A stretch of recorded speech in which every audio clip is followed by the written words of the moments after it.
নমস্কার বন্ধুরা, কেমন আছেন সবাই? আমার চ্যানেলে সবাইকে স্বাগত জানাই। আজ ঢ্যাঁড়স আলু দিয়ে একটা রেসিপি করে দেখাবো, একদম ভিন্ন ধরনের। তো দেখো, এখানে আলু, পেঁয়াজ, ঢ্যাঁড়স আর টমেটো নিয়ে আপাতত দেখাচ্ছি।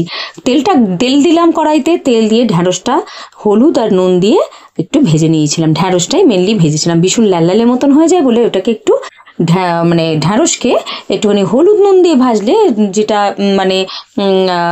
লাল লাল মতন করে, সেই জিনিসটা থাকবে না আর কি। তো দেখো, এই মতন হালকাভাবে ভেজে নিলাম। মোটামুটি ভেজে নিলে ভালো হয়, রান্নার টেস্টও খুব ভালো হয়। ঠিক এই মতো ভাজলাম। এরপরে যেটা করলাম, আলুটাও ভেজে নিলাম।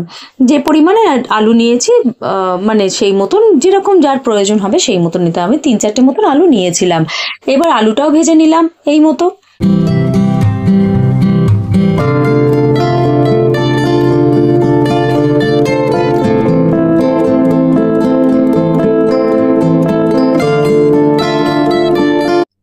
আলু ঢ্যাঁড়স ভাজার পর ওই তেলেই ভেজে নিলাম। অল্প একটু তেল দিতে হয়েছিল, মোটামুটি যেরকম ভাজা হয় আর কি। পেঁয়াজটাও ভেজে নিলাম। এটা কিন্তু একদম অন্যরকম। রোজিকার ঢ্যাঁড়স খেতে খেতে অনেকে পছন্দও করে না, ঢ্যাঁড়স পটল এই ধরনের। তো একটু ঘুরিয়ে ফিরিয়ে রান্না করা। এরপরে একটু বেশ হালকা বাদামি রং ধরে নিতেই পেঁয়াজগুলোতে আমি দিয়ে দিলাম ডেসিকেটেড কোকোনাটের পাউডার, যেটা পাওয়া যায় সেইটা। এমনি ফ্রেশ নারকেলও দেওয়া যাবে, কিন্তু কুড়ে দিতে হবে, দানা দানা যেন মুখে না পড়ে আর কি।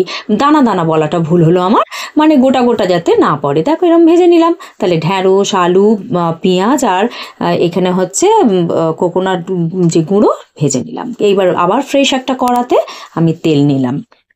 তেল নিয়ে এখানে জিরে আর শুকনো লঙ্কা আমি একটুখানি ফোড়ন দিয়ে খুব ভালো করে এটাকে বাদামি রং করে, বেশ যখন একটা অ্যারোমা, গন্ধটা বেশ ভালো লাগছিল, গন্ধটা বেরিয়ে গিয়েছিল, তখন দিলাম এর মধ্যে টমেটো, হলুদ গুঁড়ো আর দিলাম হচ্ছে কাশ্মীরি লঙ্কা গুঁড়ো, ধনে গুঁড়ো, জিরে গুঁড়ো দিয়ে একটুখানি জল দিয়ে, অল্প একটু গরম জল দিয়ে, মেনলি গরম জলই এগুলোতে দিতে হবে, ঠান্ডা জল দিলে হবে না।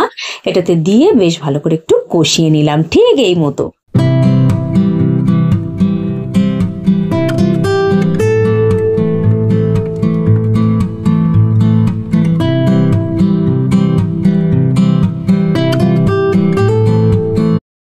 জল দিয়ে ভালো করে কষিয়ে নেওয়ার পর এখানে দিলাম একটু টক দই 2 চামচ মতন। আর তার উপরে দিয়ে দিতে হবে ঠান্ডা, চিল ঠান্ডা, একটু ফ্রিজে রাখা জল হলেও হবে, ঠান্ডা জল। কেন বলো তো?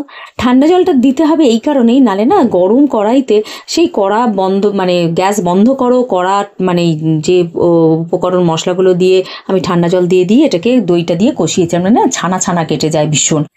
লক্ষ্য করে দেখবে, গরম অবস্থায় দিলে, গ্যাস কিন্তু আমার জ্বলছে, কিন্তু আমি গ্যাসটাকে আস্তে করে দিয়েছিলাম, দিয়ে দইটা দিয়ে ঠান্ডা জল দিয়ে দিতে হবে, তাহলে আর ছানা ছানা কাটবে না, একদম কালারটাও দুর্ধর্ষ বেরিয়ে আসবে। এটা আমার গ্যারেন্টি। এরপরে বেশ ওটা কষা হয়ে গেলে, ঠান্ডা জল দিয়ে কষা হয়ে যাওয়ার পর এরপরে ঢ্যাঁড়স ভাজা, আলু ভাজা, পেঁয়াজ ভাজা আর নারকেল ভাজা যেটা করেছিলাম দিয়ে দিতে হবে। এটা রাত্রিরের জন্য রুটি দিয়ে যা অসাধারণ লাগবে, তোমরা না করলে বুঝতে পারবে না। আর হ্যাঁ, নুন দিয়ে দিলাম আন্দাজ মতন, দিয়ে একটু ভালো করে মিশিয়ে নিলাম বলতে পারো। মশলাটা যাতে আলু ঢ্যাঁড়স ঢ্যাঁড়স আলুর মধ্যে মিশে যায়, এই মতন ভালো করে একটু মাখিয়ে নিলাম। তারপরে দিলাম গরম জল। এবার কিন্তু দিচ্ছি গরম জল, 1/2 কাপ মতন, বেশি না। দিয়েও একটু, আর হ্যাঁ, গরম মশলা বাড়িতে তৈরি করা দিলাম, দিয়ে একটু ভালো করে আবারও মিশিয়ে নিলাম বলতে পারো, বা একটুখানি ওই 1/2 মিনিট, বেশিক্ষণ না, একটু নাড়িয়ে চাড়িয়ে নিলাম আর কি। গ্যাসের ফ্লেম কিন্তু জোরেই করা আছে আমার এই সময়টা।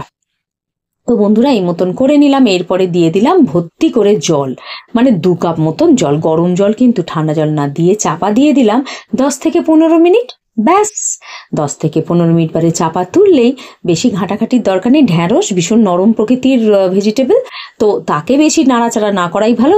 10 থেকে 15 মিনিট পর ঢাকনাটা তুলেই রেডি হয়ে যাবে। ব্যাস, একটা আলু তুলে দেখে নাও, আলুটা হয়ে গেলেই ঢ্যাঁড়সের কথা ভাবতেই হবে না, ঢ্যাঁড়স রেডি হয়ে যাবে। ব্যাস, আলুটা একদম নরম হয়ে গেছে, রেডি টু সার্ভ। রাত্রিরে গরম গরম রুটির সাথে এরকম একটা ঢ্যাঁড়সের তরকারি পরিবেশন করতেই পারো। অনেকেই তো ঢ্যাঁড়সের তরকারি পছন্দ করে না, কিন্তু আমি যেভাবে করলাম সেইভাবে তোমরা দেখিও, সবাইকে করে খাইও বন্ধুরা, খুব খুব ভালো লাগবে, আর খেতেও দারুণ হয়েছিল। তো বন্ধুরা, আজকের মতন এইটুকু। কাল আসছি নতুন কোনো কন্টেন্ট নিয়ে। Thank you friends.